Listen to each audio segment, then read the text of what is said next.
Greetings, Captains. I am Yuzril, and welcome to the Tribble Timewarp for the 28th of November, now with added blue space poodle.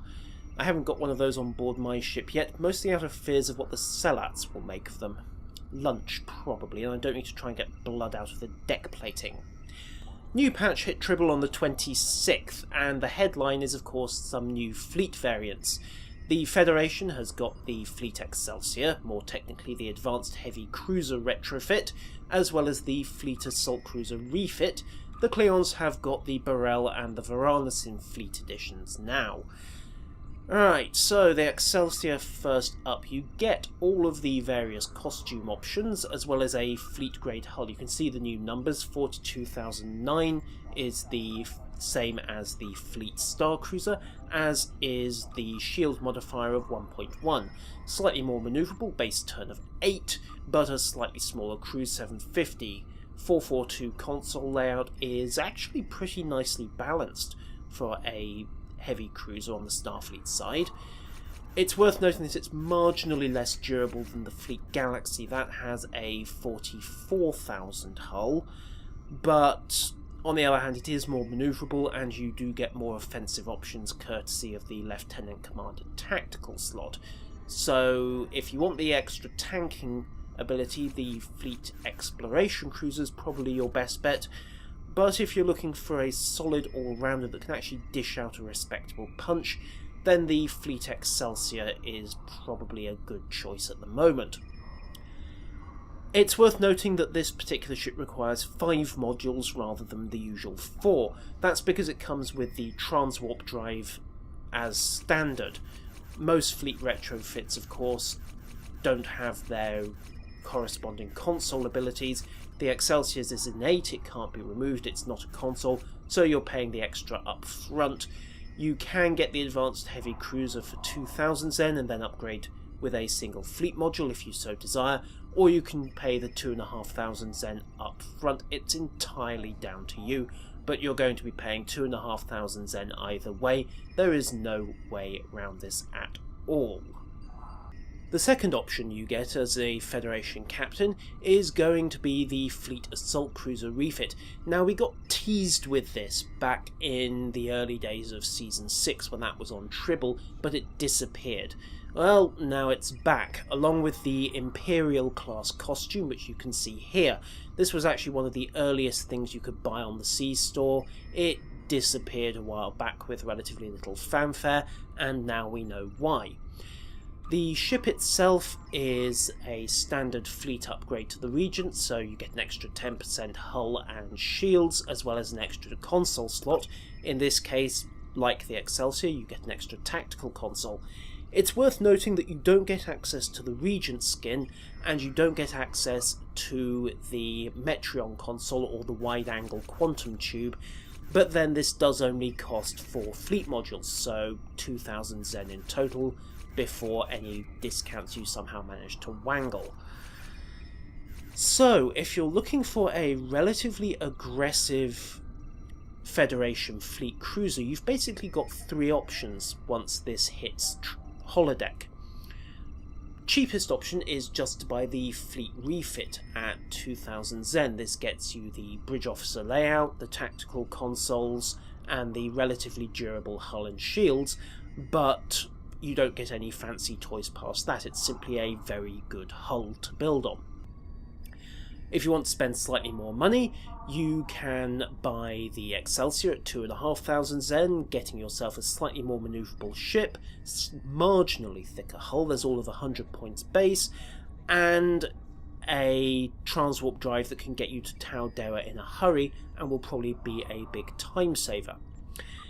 Finally, of course, you can spend 3,000 Zen, get the Fleet Regent and the Standard Regent, and get a Fleet Grade Heavy Cruiser, plus, of course, the Metreon console and the wide-angle quantum tube if you're that way minded.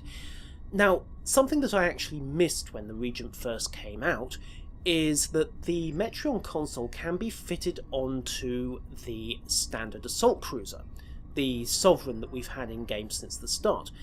It's worth remembering, of course, that the Sovereign has a similar console layout. In fact, I believe they're identical. An identical hull, identical shield modifiers. In fact, the only difference between the Sovereign and the Regent is the bridge officer layout. So if I bring these up just to make a direct comparison, there we go, you can see that they have the same manoeuvrability, same crew, same hull strength, same everything. And of course you can fit the Metreon console onto the assault cruiser. It does raise the prospect of a fleet Sovereign as well as a fleet Regent for people who like the hull strength of a fleet cruiser, like the Metreon console, but would like the Sovereign's slightly more durable layout, because of course it comes with that extra Lieutenant Commander engineering slot, even if you do lose a bit of tactical oomph by trading off a bridge officer there. So whether Cryptic will decide to add a Fleet Sovereign as a 1-module upgrade to the Regent, or a 4-module hull in its own right, remains to be seen. Moving on to the Klingon side, we have the Fleet Varanus and the Fleet Burrell. The Varanus can be bought either as a hull on its own for 4 fleet modules, 2000 Zen, or if you already have the standard Varanus, you can buy it for 1 module and in effect 500 Zen. Bridge officer layout is the same as the Varanus. You gain an extra engineering console and the usual 10% increase to shields and hull. Why would you buy the stock Varanus over this? Well, this one doesn't come with the repair platform, so that's worth considering. The Fleet Burrell, of course, is a 5-module upgrade, so 2,500 Zen flat, regardless of whether you have the original Burrell retrofit or not. It's worth noting that the Battle Cloak is innate, so much like the Excelsior, you get to double dip. You have both the enhanced abilities, in this case the cloak, that allows you to fire out from underneath it. In the Excelsior, of course, it's the transwarp drive. And you still have a 10th console slot to play with. In this case, it's an extra engineering console slot, which is a little odd given that Burrells are typically regarded as attack craft, like most birds of prey, but it does make for a very flexible and very well-balanced vessel. I used to roll with a Burrell as a science ship, of all things, and believe me, you can have some fun when you have gravity well, subnucleonic beam, and heavy dual cannon, all wound up in the same cloaking package.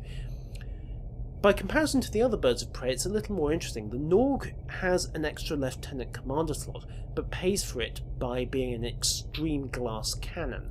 16,500 hull really doesn't cut it at Brigadier General levels. The Hossus is the same bridge layout as the Burrell, but benefits from having a slightly larger crew. On the other hand, it does trade off for a slower turn rate. Against that, of course, you have got that 4th tactical slot, so the Hossus is probably the better damage dealer. The Burrell is perhaps marginally better balanced. Of course, if it's straight damage you're going for, then you could just as easily go for a Sombror retrofit and say, you know what, I don't need an enhanced battle cloak, or even a standard battle cloak. Victory or death. That is, after all, the warrior's way, or at least it should be. In other news, the Breen ships have received a texture update on Tribble. Cryptic haven't changed the meshes around, so the ships are still recognisably the Pleshbreek, Shelgarettes, etc, etc. However, they do now look considerably more detailed, as well as a little bit prettier, if pretty is the word for asymmetric, cobbled together piles of junk. But hey, that's just my opinion of Breen ship design, so your mileage may vary quite considerably. What we can speculate on, however, is why Cryptic has sunk the art time needed to improve these ships. The first possibility is that they are bringing them back as adversaries in late Season 7 or early Season 8. We haven't really seen the Breen as antagonists since, the Defuri plot arc, really. And that was, 18 months, 2 years ago now? It's been a fair while, regardless. With the Borg plotline being wrapped up in Into the Hive, and the Dominion plotline wrapping up with the latest round of featured episodes, the adversary list at the moment is getting a little thin. We've got the other player faction, the Tholians, and the Tal Shiar with a side helping of Hirogen. So bringing back an antagonist we haven't seen too much of in a while does allow for a little more variety in the game. The other possibility that's being discussed on the forums is that the Breen ships are going to be the jackpot rewards in this year's Christmas event. Now, Cryptic have got precedent in this regard. That was actually how we first got the Jem'Hadar attack ship, if your memories go that far back. And generally when ships have received texture updates in this fashion, a la the Cardassian Galor and the Ferengi Decora, it's usually been a signal that they're about to be made player obtainable. So in this case it's been lockboxes, but with Christmas just around the corner and the Breen being a notably cold themed race, a Christmas reward would also make sense, particularly since we have got a frigate-escort analogue, a cruiser and a battleship-carrier in the shape of the Sar Theln. So you could argue perhaps that Cryptic are going to be doing several variants of this, one for each of the major kinds of playstyle, whether you be an aggressive frigate-style escort player, prefer heavy cruisers, so the Shelgret might be for you, or want a science-carrier type for your fleet, well, you've got the Sar Theln instead. However, of course, this is all entirely speculation, and Cryptic aren't telling at the moment, so really we'll just have to wait to see. If it is Christmas, of course, well, we're at the end of November now, so we're going to find out in the next couple of weeks, most likely. Either way, we won't have to wait very long to prove or debunk that particular rumour. New Romulus has seen a few changes. For starters, Admiral Valoth has had a change of clothes. He was wearing the TNG Season 1 Admiral's uniform. He's now wearing what looks like a variation on the Jupiter uniform, but I don't recognise the texturing on the shoulders. That looks more scaled and repeats the hexagonal pattern that we often see on Starfleet uniforms. There's also the small problem of this shuttlecraft. Now, I have no idea what's happened here, but, well, you can see what's happened. It's not so much that the textures have been deleted, it's as though somebody turned the gamma up way, way too high. Either the textures are set too bright, or somebody had a filter set wrongly, but you can still see the texture. It's just really, really washed out. So I'm slightly curious as to why anybody was mucking around in this file, because I can't think of any reason that texture needed changing.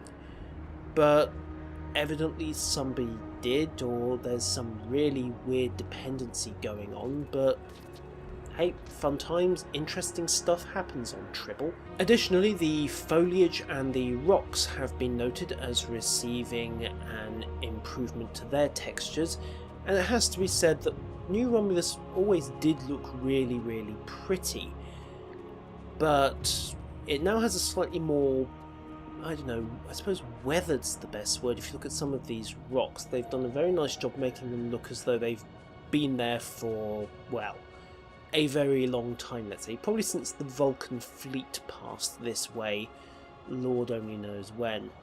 It has to be said, yeah.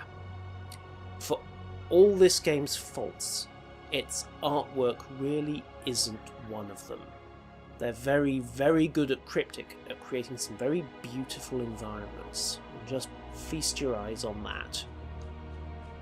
Speaking of the Romulans, it's worth noting that the reputation system has had a few tweaks. Perhaps the most notable for veteran players is that Cryptic have listened to the complaints that we had to wait until Tier 3 Omega to get access to our conversion crates, and we now have immediate access once this patch hits. So if you had a box full of processors and marks taunting you in your inventory, well, it will be taunting you no longer once this patch hits holodeck. The reputation advancement missions have also had a small bonus added in the shape of, well, token amounts of dilithium. It's not major. 140 dilithium for the 800 rep missions and 340 for the larger 2000 rep missions, but it's certainly welcome. Cryptic have said that they're trying to, I suppose, normalise is the best word, the amount of dilithium players are earning, and that seems to be what they're attempting here. It's also worth noting that we now have immediate access to the mark turn-ins for dilithium, so if you cap out your rep fairly quickly or you just want dilithium in a hurry, running an elite STF and turning in the marks will get you something like 15, 16, maybe even 1700 depending on how well you do and how many marks you can turn in on the spot. It's interesting to note that that actually represents a complete about-face by Cryptic. Pre-Season 7, STFs gave, 1100 dilithium? It initially went down to 0, they've now not only reversed that, but they're actually making it possible to get far more dilithium. So, we shall see. And finally, a quick note on the Vesta. Auxiliary power now affects the carrier bay's recharge time. So previously, where it was about 45 seconds regardless, with maximum auxiliary power, the Vesta is now pumping out its fighters every 15 to 18 seconds or so, depending on what duty officers you have slotted. Opinions may vary, but I suppose this does represent a bug fix, given that all other hangar bays work in the same fashion. Ladies and gentlemen, I have been Yusril. That has been the Tribble Timewarp for the 28th of November, and if there's a next time, I'll see you then.